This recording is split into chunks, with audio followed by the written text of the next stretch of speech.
கர்த்தருடைய பரிசுத்த நாமத்துக்கு ஸ்தோத்திரம்.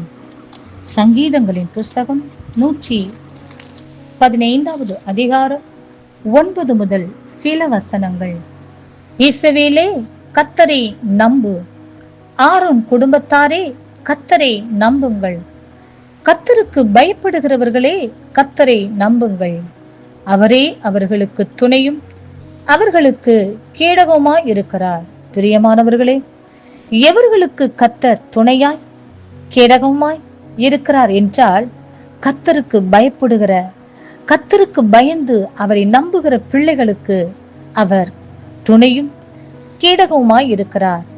ஆனால் இந்த நாட்களில் அநேக கர்த்தருக்கு பயப்படுகிற பிள்ளைகள் கர்த்தரை நம்பாமல் உலகத்தையும், உலகத்தின் சூழ்நிலைகளையும், உலகத்தின் ஆஸ்திகளையும், ஐஸ்வர்யங்களையும், உலகத்தின் சம்பத்துக்களையும், தன்னுடைய சுய பலத்தையும் நம்பி, மருத்துவர்களையும் மருந்துகளையும் நம்பி கர்த்தரை துக்கப்படுத்துகிறதே, கர்த்தருடைய மகத்துவத்தை, அவருடைய வல்லமையை அசட்டை பண்ணுகிறதை நாம் பார்க்கின்றோம். பிரியமானவர்களே, தேவனாலே கூடாத காரியம் ஒன்றுமில்லை.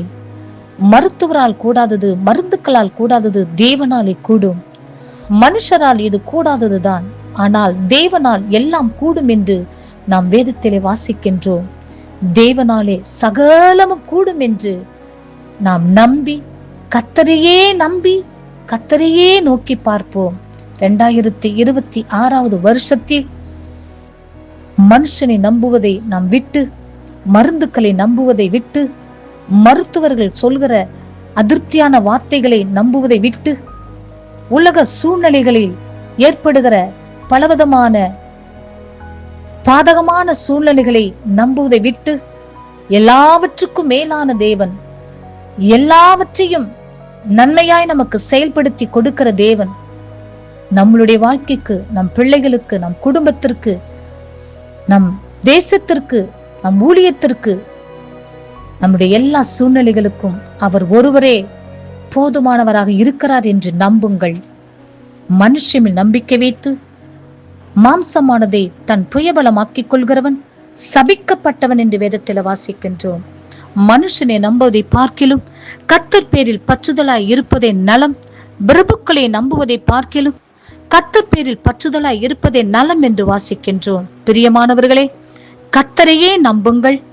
கர்த்தர் ஒருவரே நமக்கு கேடகமும் துணையுமாய் இந்த வருடம் கர்த்தர் நம்மை நடத்துவார் என்று விசுவாசியுங்கள்.